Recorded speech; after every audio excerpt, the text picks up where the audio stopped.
Mm. Okay. Good evening, ladies and gentlemen. Okay. Let me first introduce myself. My name is Joseph Calanciano, and I'm going to discuss to you about this a short discussion, which entitled performance management reward. Okay, so naka-familiar mo sa ning kuan performance management rewards.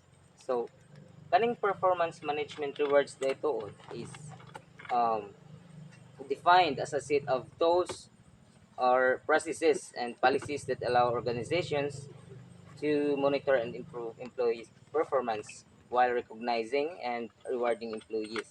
So kaning performance management rewards mao ni siya ang to be called na lang as incentives, no, mga ihatag to um, to recognize sa unsay mga kanang good performance nga nabuhat sa usa ka employee.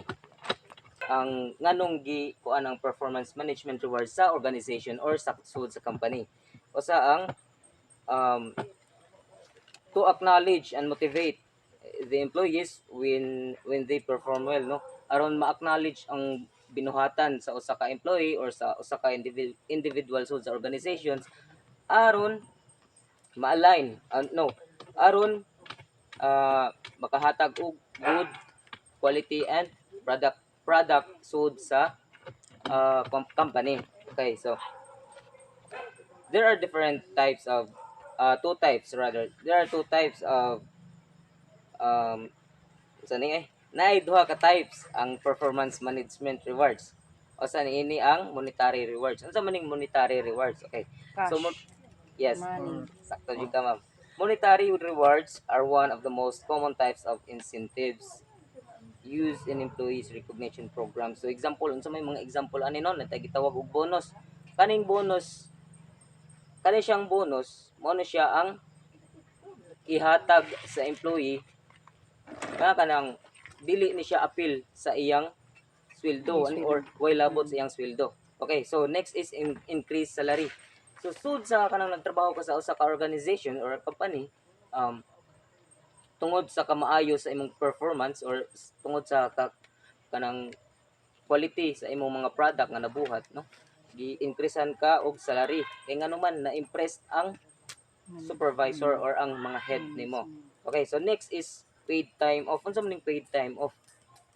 Um, for example,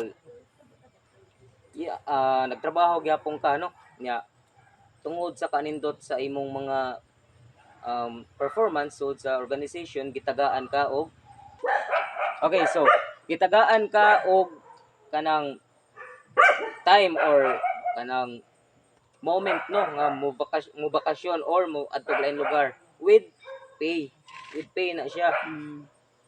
Okay, next is profit sharing plan. So may profit sharing plan. For example,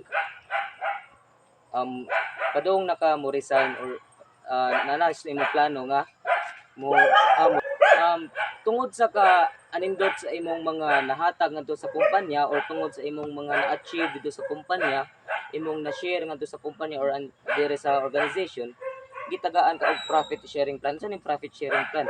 Usa ka share nimo gikan sa kumpanya bisan og wala na ka nagtrabaho. Next type is the non-monetary rewards.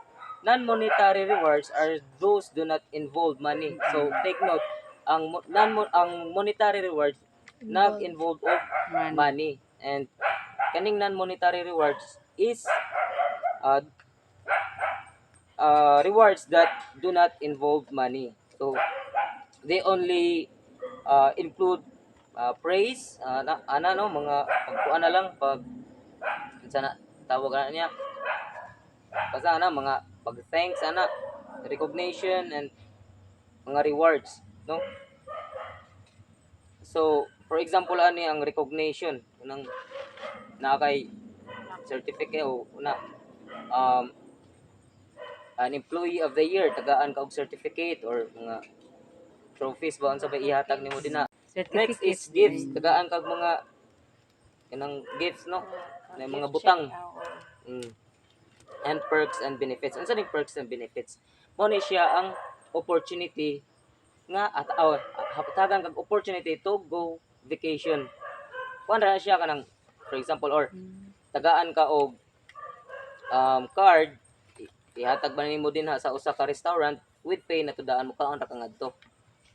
So next we move on to the benefits and advantages of performance management rewards. So unsa may mga benefits ani? First is to increase employee motivation and engagement, no? So ang PMR gikuan sa organization to increase employees motivation aron motivate ang employee nga ay atagan day og reward, no, so mas magkuan pa ko mas ganado pa ko to continue sa iyang qualitable. Left performance. Improve productivity and engagement, no. And number 3, enhance employee retention and loyalty. Makaingon ang employee nga ay diri mao na need enough na ko ani nga kumpanya kay maayo. And last is to ensure better quality at work. Yes, importante gyud na ang better quality at work tungod kay na-motivate siya sa performance management rewards. So next is the common problems and disadvantages. Napoy ato gitawag nga mga disadvantages di ay. So first ani is they can lead into unethical behavior. Unsa man ang unethical behavior? Magbagot-bot ang mga employee kay makaingon sila nga kagamay ra ba di ay oy nagtarong magbagot-bot kay mutuman man gihapon pa mas mga istra good. Oh yes. Nagtarong ko diri og trabaho okay tanan mo koy absent mo or ni ako nadawat, no. So second is when you reward someone they expect it every time they perform well at work. So kada kuan nila Mag-expect kada kanang trabaho nila good ilang performance mag-expect na hinuon sila nang anak ko madawat ani bagot-bot na sad. oy ya ugwa samot bagot-bot Yaw na po. Dili mo limo pagtarong ko may reward. nga siya mga disadvantages, no. Di ma-acknowledge. Ikatulo, some staff members may be perceived as unfair na makaingon nga ala siya ra lagi natagaan pareham ta mi nga kanang maayo og kuan way absuwag Performance. Na-endorse ingon mo unfair siya kay para late mo gani. na mo natagaan og kanang Oy nakadawat og rewards. reward. Okay.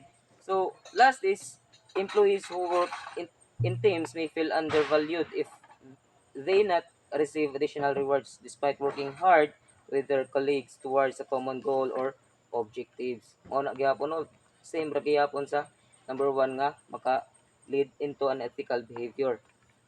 But mo na yung mga kasagaran, mga problems and disadvantages, no. So, tungod kay naaman tay mga disadvantages, napo diri ang solutions of the problem and problem about the disadvantages. Okay, first is to establish clear and ethical guidelines and expectation for employees. So before retention or before staffing sa employee, usa magpili ang organization sa kanang i-hire kanang okay, so usa ka mag-hire ang organization, ipasabot usa na sa pag-orient or sa pag kanang orientation ang clear gyud nga mga kuan. Clear nga mga si tawag ani Information or Oh, agreement. kana. Ipasabot sa mga trabahante. nga dinha mo na ang angay nila nga buhaton. Okay, so second is to provide regular ethics training and education mga just like for example usa na yung workshop, no, kanang Team building. team building, mga gathering nila. Yeah, to promote a strong ethical culture and awareness. And last is to foster an open and transparent communication environment. Why? Manong importante man gyud ang communication sa environment to boost a good relationship. Okay. So aron usab walay mahitabo nga sinipsipay, aron way mahitabo nga kanang bati nga binuhatan sud sa kumpanya, walay ma-behind. Okay. So to set a clear and consistent criteria for performance rewards and communication then effectively to communicate them effectively to employees. Okay. So as an supervisor, makig-communicate ka sa imong employees katinarong. Fair. Fair. Okay. So, to provide regular feedback and performance evaluation, kailangan as a Transparent. head sa inyong organization, kanang kuan gyapon ka kanang ga-evaluate gyapon ka, ga-monitor gyapon ka sa imong mga employees. Kay tag nag-unsa na diha, walang kalibutan nga nagkagubot na dito yung mga issue na dito mga post sa kamote sa online selling. Di ba? Okay. So, implement a variety of rewards and recognition mechanism to ensure that employees are acknowledged and appreciated. Usa po ni sa mga sakit po sa mga head sa kining organization, ang kining murag magpakabutabungo lang gani sila sa mga good performance sa mga employees. Dili nila i-appreciate gani ang ila ra is kanang ay na okay ra man trabaho ra nila nga mao ni ang buhaton, dili nila i-appreciate ba no. So ensure in transparency and rewards okay naman dito ani. So that's all the solutions of the problems and disadvantages sa performance management rewards. So mao na po na siya ang last nga discussion. So thank you so much for listening and thank you so much for here tonight. Sige.